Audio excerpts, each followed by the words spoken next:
Kia ora, welcome to Central News for Monday the 6th of October. I'm Hilary Entwistle.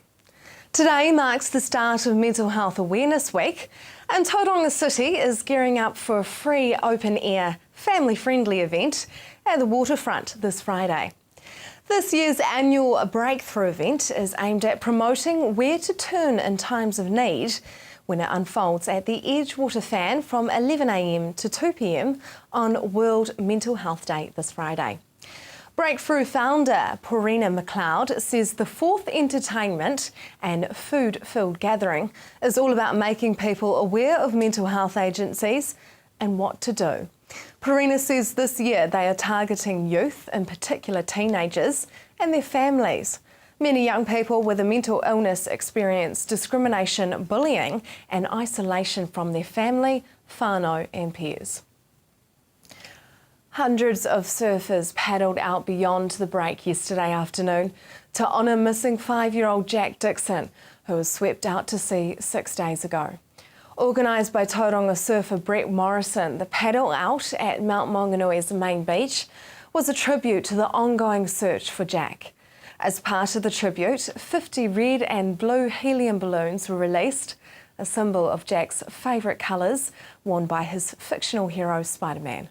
Jack was playing at the water's edge in an area known as Shelley Beach on Wednesday, October the 1st, when he was swept out to sea by a large wave. Police and search and rescue volunteers, supported by members of the 3 Bay of Plenty surf lifesaving clubs, have been searching for Jack since his disappearance. More than $35,000 has been raised via Give a Little page, set up to support Jack's family, who will donate a portion of the funds to Surf Lifesaving New Zealand. In sport, last week Central News brought you the story of Jess Coate in her build-up to the National IFBB bodybuilding competition, held in Auckland over the weekend. We're pleased to report Jess won her category of NZIFBB Open Figure Short and also took out the NZIFBB Overall Figure category to become Miss Figure 2014. The win means Jess has realised her goal of gaining her NZIFBB Pro card, meaning she is now an IFBB Pro and able to compete on the pro circuit for prize money, and opens many doors internationally for sponsorship of different types. Jess says having her pro card is a dream come true, and she is so thankful for the opportunity to represent New Zealand as the newest Figure Pro athlete. Tauranga City Council is seeking public opinions on tree management changes that will include a plant allergy scale and an annual pollen calendar. Council Strategic Planner Emlyn Hatch says the allergy scale and a pollen calendar are introduced to provide more consistent measures to assess tree issues and more consideration of social well-being, striking a balance between the public benefit and amenity of trees and the negative impacts. Hamilton City Council is asking for people's views on proposed changes to the traffic bylaw, which will also affect the Garden Place pedestrian mall. The council is looking to update the traffic bylaw, which deals with issues such as parking, stock movement on roads, vehicle crossings and managing bus and cycle lanes to help it improve traffic-related issues in the city. The council also proposes an alteration to part of the Garden Place pedestrian mall that runs alongside Worley Place, so it can explore parking options in the area. People can submit feedback on both proposals from Wednesday the 1st of October until 4 p.m, Monday the 3rd of November. Now for our marine forecast. West Coast, Raglan. You have a southwest easing tomorrow morning of 15 knots with very rough seas, and it is turning late tomorrow to a northwest 15 knots, rising Wednesday to morning to 30 knots, changing late on Wednesday to a southwest of 15 knots. Heavy southwest swell becoming moderate. Your high tide is at 9:49 a.m. East Coast Bay of Plenty, southwest easing to 15 knots by midday tomorrow, and it would be mainly fine out there. Your high tide is at 6:26 a.m. Just ahead, Jess Coates on training for nationals. Welcome to Central News on TV Central. The sport of bodybuilding can be a lonely one, a lifestyle choice that requires time, dedication, discipline, and the right nutrition to build muscle and shape the body into a winning one. Hamilton personal trainer and bodybuilder Jess Coate loves the sport, and after her first competition in 2011, she has proved to be a force to be reckoned with. A diminutive powerhouse who's determined to go all the way, placed third in the Arnold's in America earlier this year. She spoke with Anne-Marie and explained she's always loved health and fitness. So I was brought up playing netball, touch and basketball, and that's what I was doing from the age of about 5. So health and fitness is just, second nature to me. How did you get started into the sport of bodybuilding? I started in bodybuilding when I injured my knee twice. I also did my ankle, so I thought it was about time to give up, and I took up the sport of bodybuilding. How did you injure yourself? I injured myself playing netball, so I did my knee twice and my ankle twice, just landing wrong with the ball. Terrible. How many years have you been training and competing?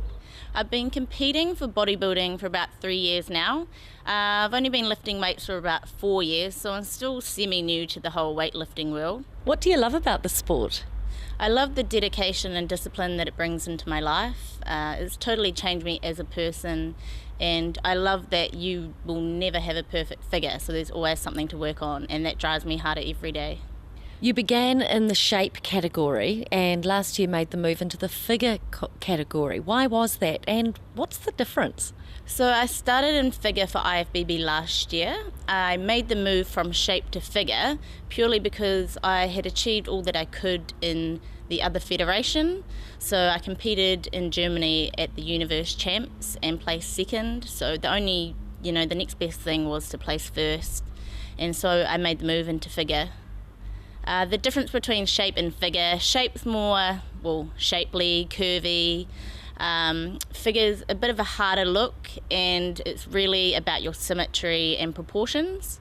With shape, you have to do a routine, and with figure, you don't. Tell me about your achievements so far. So I started bodybuilding in about 2011, so 3 to 4 years now. My first shape competition, I entered in Wellington and I came first, and so that was very exciting for me. So I decided to take it to nationals 2 weeks later, where I won my first New Zealand championship in my first year of bodybuilding.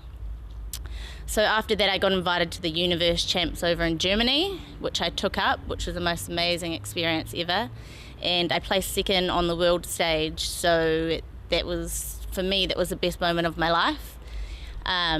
When I made the decision to move from shape to figure, I won my first IFBB show in Waikato last year, and I went to the nationals for IFBB and placed second in New Zealand for my category. And from that, I got invited to the Arnold Classics, which is amazing, over in America, Ohio. You had amazing success at the Arnold's earlier this year. Tell me about that experience. Well, I thought Germany was the best experience of my life, and until I went to the Arnold's, it was just crazy. It's just next level stuff over in America. It's just, everything is just huge. I got to see Arnold too. It was pretty exciting. So just to be on stage with the best figure athletes, best amateur athletes in the world was just amazing, and to come third, just, it's unbelievable. What did you learn from the whole experience? I think I learned a lot about my body when flying. So, it's a lot different to just competing here in New Zealand. You don't have to fly with all your water and your food and your water retention. So that was a big wake-up call, I suppose. And I also learned what kind of look I need for the international stage. It's quite a bit different here. The girls have a lot of size. So I was actually really surprised that I placed in the top 10, let alone top 5. Let alone top 3, so it was amazing. You inspire a multitude of people, but who inspires you? I don't have someone as such that inspires me, but my inspiration daily comes from my fans and followers online. Like, they're just amazing. The amount of emails and comments that I get every day, it pushes me to work harder and harder.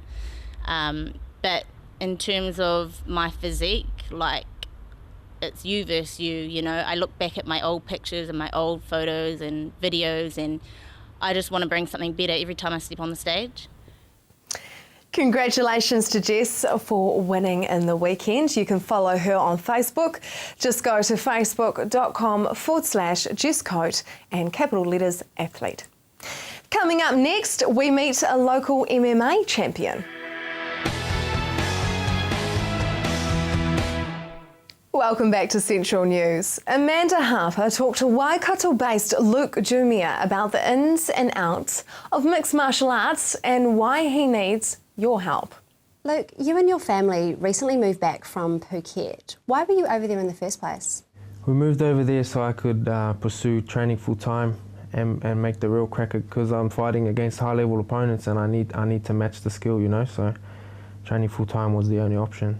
Yeah, and is there more of a industry over there for MMA? Yeah, and the living costs and expenses, you know, compared to living here, I have to work over here, whereas over there, you know, our money goes a long way, you know, and that's why a lot of the fighters are attracted to going over there.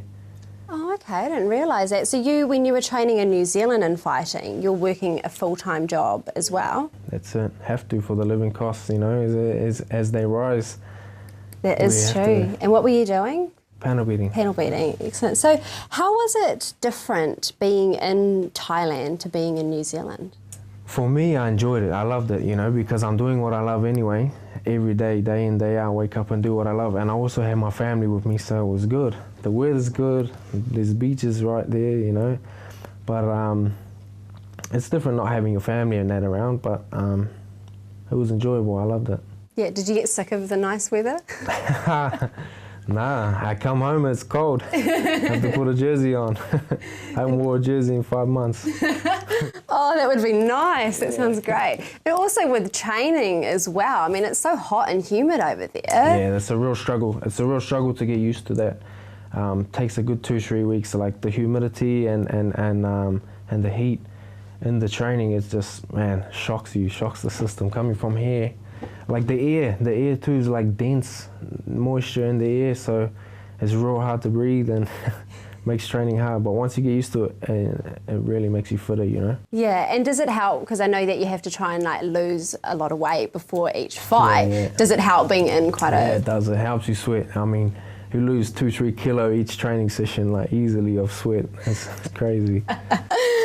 So what was the biggest struggle for you being in there? You did mention about missing your family. Yeah, I mean, I had my partner and baby over there with me, so it was pretty easy in that aspect. The only thing was when fights started drying up, and it was getting hard to find fights. But I mean, food's cheap, food's good, living was pretty good, so there was not really any struggle. Yeah, so the money dried up, and that's why you had so to come back had to New Zealand. Home, sort of forced to come home a bit early. Yeah. And the second I come home, things started to, you know, line up again. So.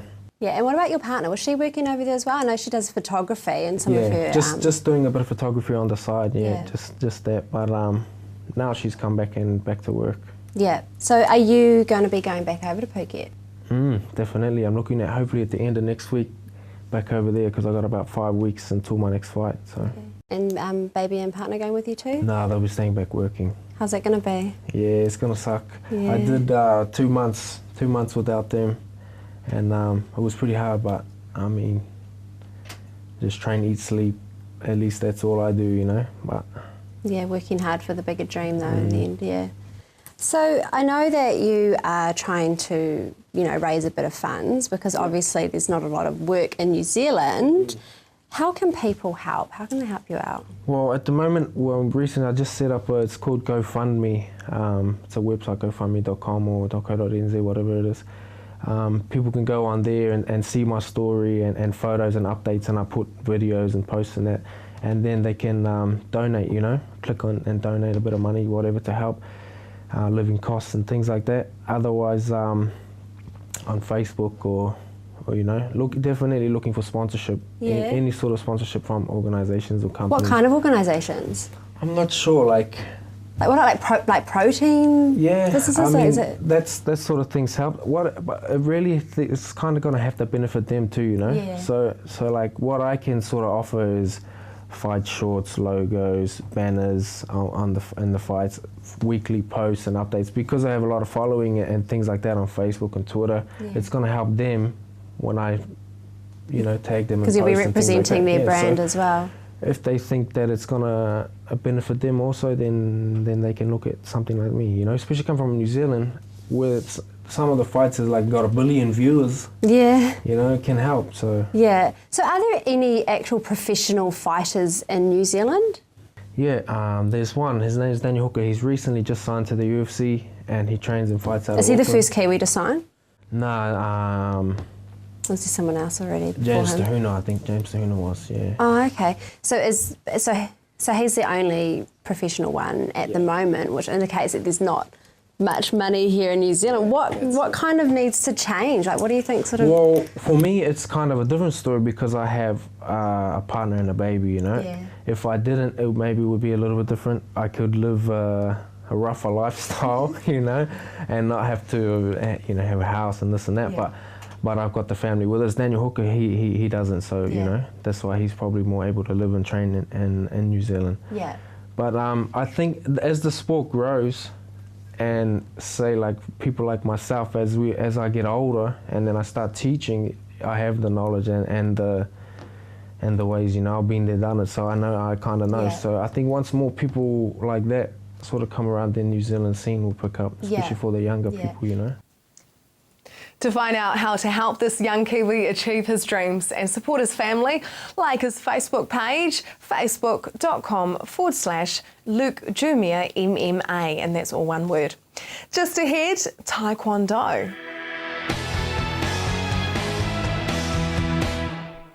Welcome back.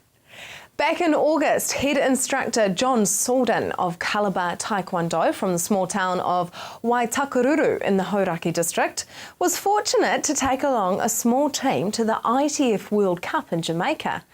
He and his top performing student Amy Wood talked to Amanda Harper about this trip of a lifetime. Amy, how did you and the team do this year at the ITF World Cup? Well, Mr. Sorden, my instructor, he got a silver in patterns, a gold in specialty. The other black belt, Mrs. Ord, she got a bronze in patterns, a gold in specialty. Myself, I got a silver in patterns, a gold in specialty, and Cody, he was undefeated in sparring, but he got a rib injury, and he made it to the quarterfinals in patterns. Wow, that sounds pretty successful. Now, John, is this the biggest competition in full Taekwondo? No, it's the second. So if you could compare like a Commonwealth Games setup to an Olympic setup, so this is like the Commonwealth Games of Taekwondo. So there was about 35 countries competing. In the World Championships, there'll be about 65 countries competing. So it was a pretty good international stage, but not the creme de la creme yet. Not yet, anyway. So why do you think that your team did so well? Cody and Amy have only been training for 2 years, which is quite phenomenal for their grade and for their success overseas, but they train very hard and they've got the will to want to be there. So the average student in New Zealand would train between 2 to 4 hours a week. They train between 10 and 15 hours a week. Wow. So if you've got the right instructing and you've got a student that really has the want to go that far, then you match the two together, you get success. And do you think that kids learn quicker than adults do? Can they pick it up quicker? Sometimes. Yeah, it's not a 100% rule, but I would say that children have a fairly they pick things up fairly fast. Sometimes us older adults they take a bit of working. Now tell me about your club. You've got quite a broad age range. How old's the youngest? 3 years old. 3 years old. Yeah, we've got 2 3-year-old students. Yeah, and our oldest, I would say mid-50s. Yep. Yeah. Excellent. Now at the World Cup, you said there were 35 countries there. How many people from New Zealand actually represented us? 29. 29. From New Zealand, from South Island, Wellington, Palmerston North, our region, and Auckland. Okay, and how many from your club? There were 4 from our club. 4 of us. And there's 115 clubs in the country. Wow. Yeah. Were you the most out of any of your club?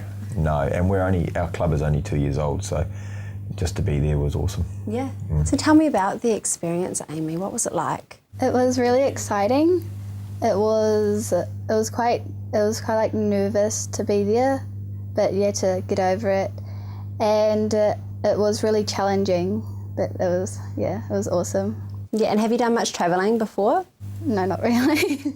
Only through New Zealand. Yeah, so was this your first time overseas? Yes, besides Australia, but yeah. It doesn't really count sometimes, does it? No.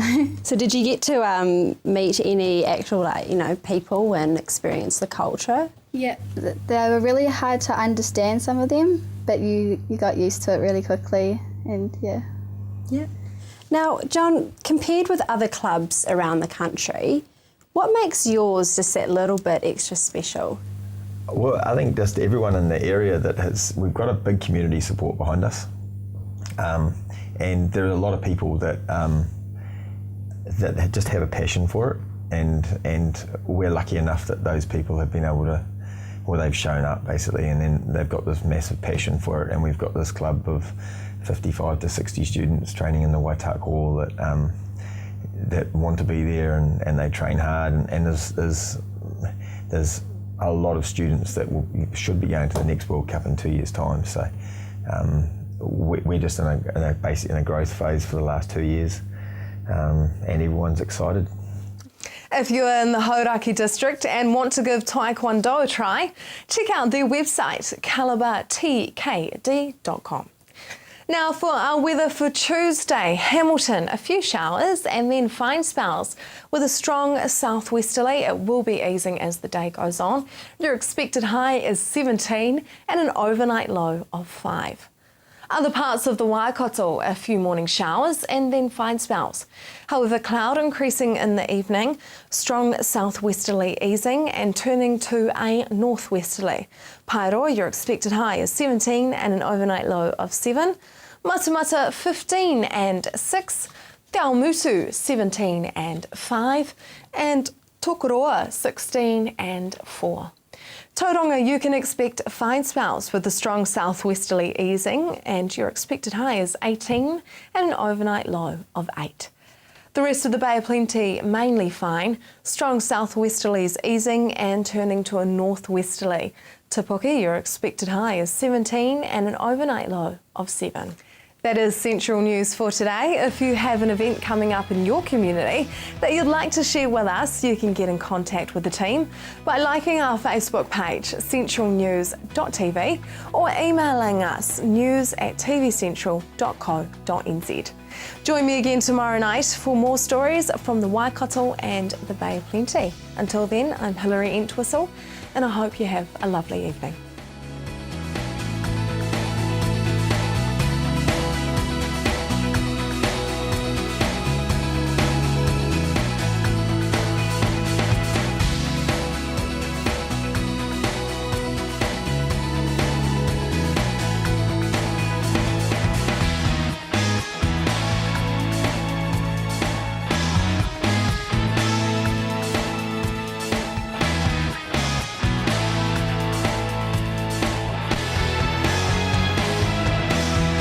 This has been an Alpha Media production, a division of Television Media Group. Supporting local content so you can see more of New Zealand on air.